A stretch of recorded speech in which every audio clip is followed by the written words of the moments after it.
இன்றைக்கி வீடியோவில் சுவையான பாலாறு டேம் மீன் குழம்பு எப்படி செய்கிறதுன்னு பார்ப்போம்.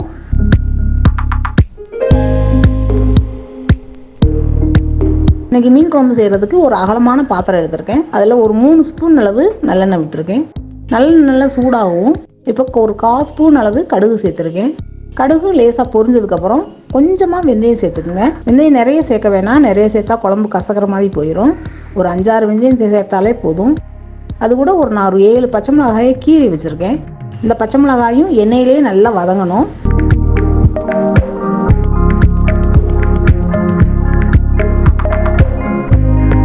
வதங்கினதுக்கப்புறம் நான் 1 கப் அளவு சின்ன வெங்காயத்தை பொடியாக கட் பண்ணி வச்சுருக்கேன். இப்போ அந்த வெங்காயத்தையும் சேர்த்துக்குவோம். வெங்காயம் வதங்குறதுக்காக கொஞ்சமாக உப்பு சேர்த்துக்கலாம். வெங்காயம் இந்த அளவுக்கு பொன்னிறமாக வதங்கணும். இப்போ நான் ஒரு 5 பூண்டை அரைச்சி வச்சுருக்கேன். இப்போ அந்த பூண்டையும் சேர்த்துக்குவோம். உங்களுக்கு வேணுன்னா பொடியாக கட் பண்ணியும் போடலாம், நான் அரைச்சி தான் சேர்த்துருக்கேன். அது கூட ஒரு 3 தக்காளி பழத்தையும் நான் மிக்சியில் அடித்து தான் வச்சுருக்கேன்.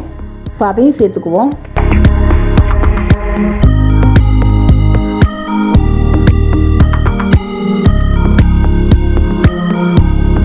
இப்போ தக்காளியும் சேர்த்ததுக்கப்புறம் நல்லா கொதிக்க விடுவோம்.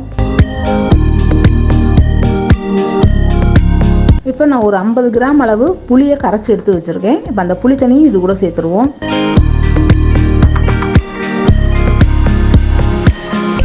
இப்போ ஒரு 1/4 ஸ்பூன் அளவு மஞ்சத்தூள் சேர்த்துக்கலாம்.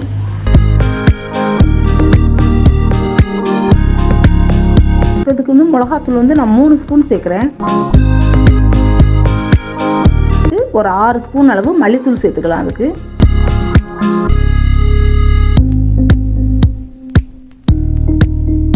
ஆனால் மல்லித்தூள் கொஞ்சம் அதிகமாக சேர்த்தா தான் நமக்கு கொஞ்சம் காரம் இருக்காது. உங்களுக்கு காரம் வேணும்னா கம்மியாக சேர்த்துக்கங்க, மிளகாத்தூள் கொஞ்சம் கம்மி பண்ணிக்கோங்க. இப்போ இந்த மிளகாத்தூள் வாட போகிற வரைக்கும் நல்லா கொதிக்க விடணும். அதுக்காக இப்போ கொஞ்சம் தண்ணி சேர்த்துக்குவோம்.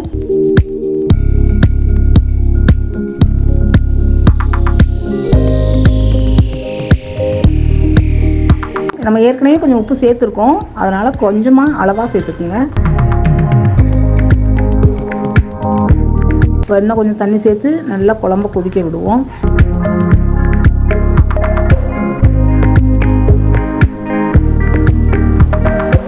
இந்த மிளகாத்தூள் வாசமெல்லாம் நல்லா போகட்டும்.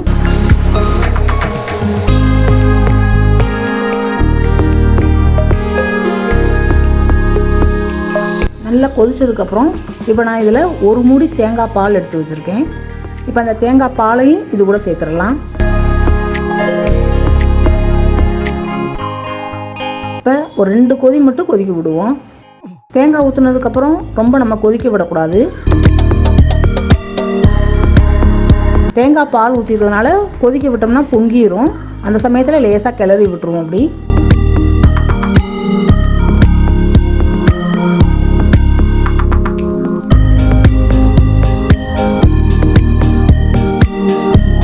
இப்போ உப்பு பார்த்து கொஞ்சம் செக் பண்ணி உப்பு போட்டுக்குங்க. இப்போ தேங்காய் பால் ஊற்றுனதுக்கப்புறமும் கொதி வந்துருச்சு. இப்போ மிளகாத்தூள் வாசனையும் நல்லா போயிடுச்சு. இப்போ நான் மீன் 1 கிலோ மீன் எடுத்து வச்சுருக்கேன். இது டேம் மீன் தான்.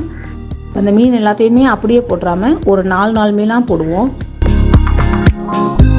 ஒரு தடவை போட்டு ஒரு 2 நிமிஷம் ஆனதுக்கப்புறம் தான் அடுத்த மீன் போடணும்.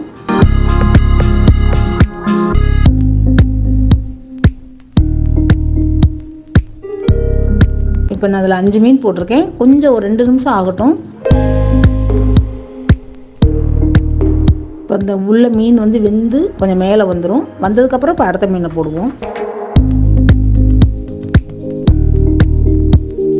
ஒரு 2 நிமிஷம் ஆனதுக்கப்புறம் அடுத்த மீன் போடுவோம். இப்போ 2 நிமிஷம் ஆயிடுச்சு. இப்போ நான் இப்போ அடுத்த மீனையும் போட ஆரம்பிச்சிடலாம். மீன் போட்டு ஒரு 2 நிமிஷம் கொதிக்கட்டும். போட்டதுக்கப்புறம் கரண்டி போட்டு ரொம்ப கிண்ட வேணாம். கிண்டினோம்னா மீன்லாம் உடஞ்சிரும். எனக்கு பாத்திரம் பத்தாதனால லேசாக கிளறி விடுறேன். நீங்கள் அப்படியே லேசாக ஒரு சுற்று மட்டும் சுற்றி விடுங்க, போதும்.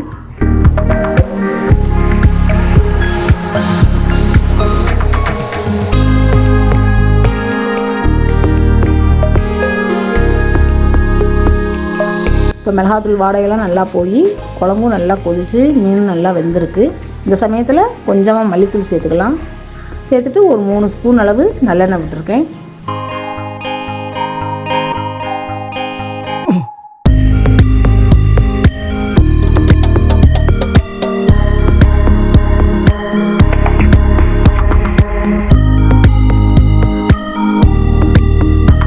பாருங்கள், மீன் எடுத்து பார்த்தா நல்லா உடையாமல் நல்லா இருக்குது.